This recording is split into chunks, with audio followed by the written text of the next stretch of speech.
There's the childish nicknames, the crazy conspiracy theories, this weird obsession with crowd sizes. What's up, everybody? Major Retired Richard Ojeda here, and let's talk about Trump's favorite topic, the crowd sizes. Now, when President Obama took a jab at Trump's fixation on size, it wasn't just a casual joke. It was a perfectly baited hook that sank right into Trump's fragile ego.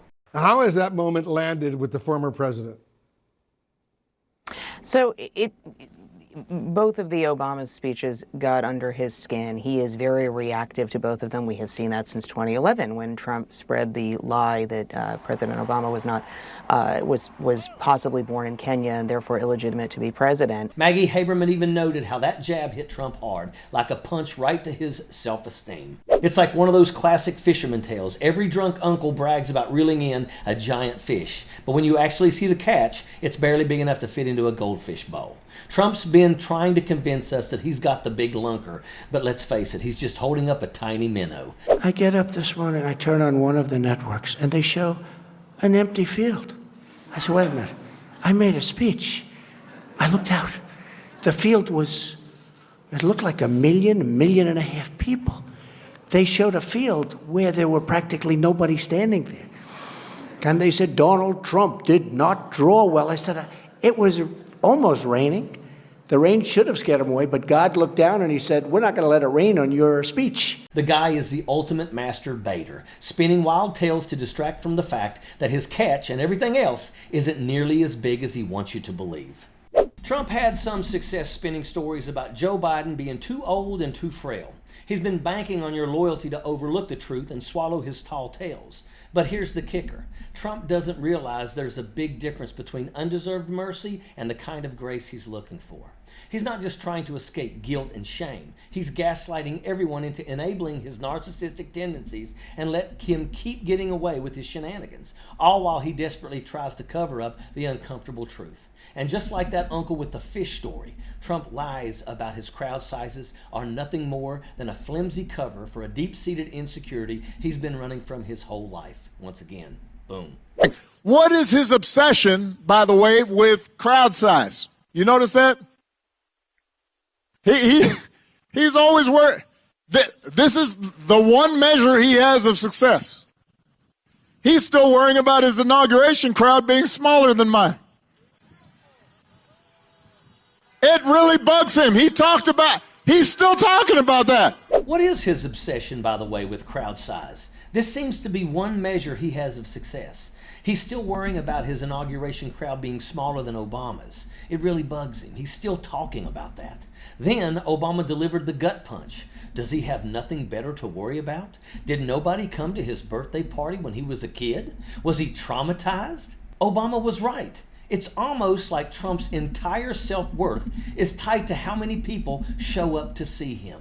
His very first day as president was consumed with this issue, alleging that his inaugural had bigger crowds than the Women's March. This was clearly not true. We see this behavior pattern still to this day. He said at his Mar-a-Lago press conference last week that his crowds on January 6th in Washington were as big as Martin Luther King's I Have a Dream speech. And that's clearly not true and is apparent to anyone who even looks at two side-by-side images. The origin of this latest cycle with him obsessing on crowd size began earlier this month when Kamala Harris threw her first big rally in Atlanta. And Mr. Trump threw one in the very same arena later that week. And he spent the first minute of his rally fuming about the crowds that she was able to draw there. The crowd she got was because she had entertainers. And now, as Harris's crowds continue to grow, Trump's insecurity is showing more than ever. His big talking days are dwindling as the reality of his shrinking influence sets in. Fact-checking Trump's claims about his rally crowd sizes just adds salt to the wound. His numbers have always been inflated, and now they're deflating right before his eyes. Now a woman has a bigger crowd size, and it's driving him absolutely nuts. Donald Trump had a decent run directing the narrative against Joe Biden, but everything changed when Biden handed the torch to Kamala Harris. It was like pulling the rug out from under Trump's feet, and suddenly his crowd size wasn't the only thing that went small. And Harris's momentum grew. So did the excitement across the nation. The Harris Waltz campaign is speeding ahead like a freight train, And Donald Trump?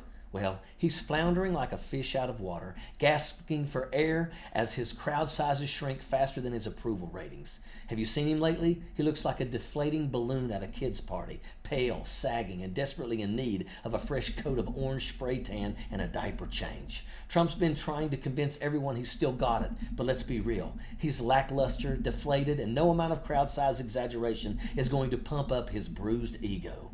Here's the real kicker. Trump's obsession with crowd sizes isn't just about filling arenas. It's about compensating for a deeper, more personal insecurity. If Donald is so obsessed with his crowd size, maybe he should start carrying around a magnifying glass just to make himself feel better. Because let's be honest, when your crowds are shrinking faster than your campaign's credibility, it's clear that something else, something he's been trying to overcompensate for his whole life, isn't quite measuring up. So why does Donald Trump keep harping on crowd sizes? Is it because deep down he knows that his manhood, his legacy, his greatness isn't as big as he's always claimed? What happens when the crowd finally realizes that Trump's not the big man that he's pretended to be? How will he cope when his fantasies of grandeur fall apart and all that's left is a stark reality of his, let's say, undersized achievements? At the end of the day, some acorns grow into mighty oak trees, depending on where they're planted.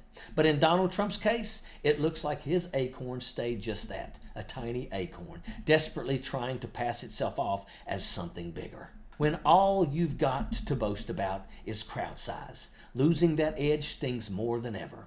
Trump's been fishing for validation his entire life, but at the end of the day, his catch isn't nearly as big as he'd like us to believe. Some folks might buy into the tall tales, but the rest of us know the truth. He's just a little acorn in a big world, trying to play the part of the mighty oak, and that's a fact. Sappers clear the way, airborne all the way.